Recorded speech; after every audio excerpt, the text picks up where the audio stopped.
കോർപ്പറേഷന്റെ അനാസ്ഥ മൂലം നഗരത്തെ ദുരിതത്തിൽ മുക്കി. സ്വരാജ് റൗണ്ട് അടക്കമുള്ള ഭാഗം പൂർണ്ണമായും വെള്ളത്തിനടിയിലായി. പലയിടത്തും ഇരുചക്ര വാഹനങ്ങൾ ഒലിച്ചു പോവുകയും ചെയ്തു. ഒരിടത്ത് പോലും കോർപ്പറേഷൻ സഹായത്തിലെത്തിയതുമില്ല. നഗരത്തിലെ കച്ചവടക്കാർക്ക് ലക്ഷങ്ങളുടെ നഷ്ടമാണ് ഇതുമൂലം ഉണ്ടായിരിക്കുന്നത്.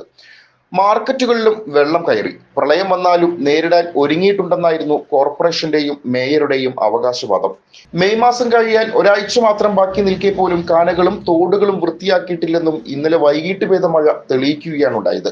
അടുത്ത കാലത്തൊന്നും ഇത്ര വലിയ അനാസ്ഥ നഗരത്തിൽ ഉണ്ടായിട്ടുമില്ല. മഴയുടെ അളവിനേക്കാൾ ഉപരി സംവിധാനങ്ങൾ പാളിയതാണ് പ്രശ്നം.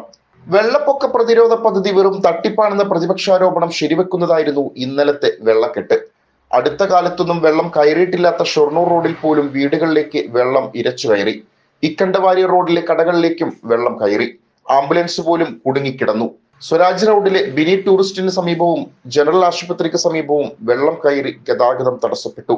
സ്ത്രീകളടക്കമുള്ളവർ വെള്ളത്തിൽ വീണു. ലക്ഷക്കണക്കിന് രൂപയുടെ നഷ്ടമാണ് ഇതുമൂലം വ്യാപാരികൾക്കുണ്ടായത്. വാഹനം മുങ്ങിപ്പോയി ഉണ്ടായ നഷ്ടം അതിലേറെയും.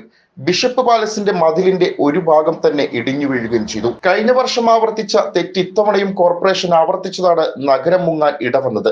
മഴ വരും മുമ്പ് കാന വൃത്തിയാക്കൽ തീരുമെന്ന് കഴിഞ്ഞ തവണത്തെ വാഗ്ദാനം വെള്ളത്തിൽ മുങ്ങിപ്പോവുകയായിരുന്നു. പാട്ടുരായ്ക്കലും ജൂബിലി മിഷൻ ആശുപത്രി റോഡിലും വെള്ളം കയറി. ഇതിനിടെ വൈദ്യുതി നിലക്കുകയും ചെയ്തു. ശക്തൻ ബസ് സ്റ്റാൻഡിലും വടക്കേ ബസ് സ്റ്റാൻഡിലും വെള്ളം കയറിയതോടെ വീട്ടിലെത്താൻ ഓടുന്ന സ്ത്രീകളടക്കമുള്ള നൂറുകണക്കിന് പേരാണ് വെള്ളത്തിലായി പോയത്. ഇവിടേക്കുള്ള ബസ്സുകൾ പാതി വഴിയിൽ സർവീസ് നിർത്തിവെക്കുകയും ചെയ്തു. ബസ് സ്റ്റാൻഡിൽ നിന്നും ബസ്സുകൾക്ക് പുറത്തു പോകാനാവാത്ത അവസ്ഥയുമുണ്ടായി. വെളിയന്നൂർ, ചെട്ടിയങ്ങാടി, പൂത്തോൾ, ഊർക്കഞ്ചേരി റോഡ്, കൊക്കാല മുണ്ടുപാലം, ബാലെ ജംഗ്ഷൻ, പൂങ്കുന്നം, പെരിങ്ങാവ്, പൂത്തോൾ ജംഗ്ഷൻ, പൂങ്കുന്നം, പാട്ടുരാക്കൽ, ദിവാഞ്ചിമൂല തുടങ്ങിയ പ്രദേശമെല്ലാം വെള്ളത്തിനടിയിലായി. ഫ്ളാറ്റിനും മറ്റുമായി കുഴിച്ച കുഴികളിൽ വെള്ളം നിറഞ്ഞത് പലയിടത്തും ഭീതി ഉയർത്തിയിട്ടുമുണ്ട്. കാനകൾ നിറഞ്ഞ് വെള്ളം ഇവിടേക്ക് കുത്തിയൊഴുകുകയായിരുന്നു. ഗിരിജ തിയേറ്റർ പരിസരത്തെ തോട്, പെരിങ്ങാവ് തോട്, MLA റോഡ്, കുണ്ടുവാറ റോഡ്, നല്ലങ്കര തോട് എന്നിവയെല്ലാം വെള്ളത്തിനടിയിലായി.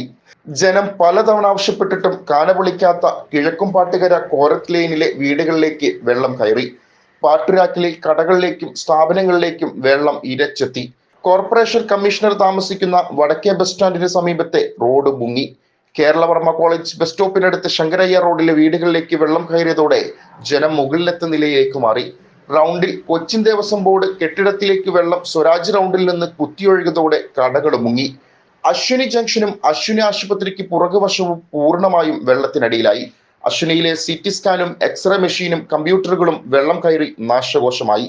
അത്യാഹിത വിഭാഗത്തിൽ നിന്ന് രോഗികളെ മുകൾ നിലയിലേക്ക് മാറ്റി. വെള്ളക്കെട്ട് രൂക്ഷമായതോടെ ഓട്ടോ അടക്കമുള്ള വാഹനങ്ങൾ പലയിടത്തും സർവീസ് നിർത്തിവെച്ചിരിക്കുകയാണ്. 2.5 മണിക്കൂർ പെയ്ത തോരാമഴയിൽ ഗുരുവായൂരിലും വെള്ളക്കെട്ട് രൂക്ഷമായി. ക്ഷേത്രത്തിന് പുറത്ത് 4 നടകളിലും ക്ഷേത്രത്തിനകത്ത് 4 അമ്പലത്തിലും മതിൽക്കെട്ടിനുള്ളിലും വെള്ളം നിറഞ്ഞു.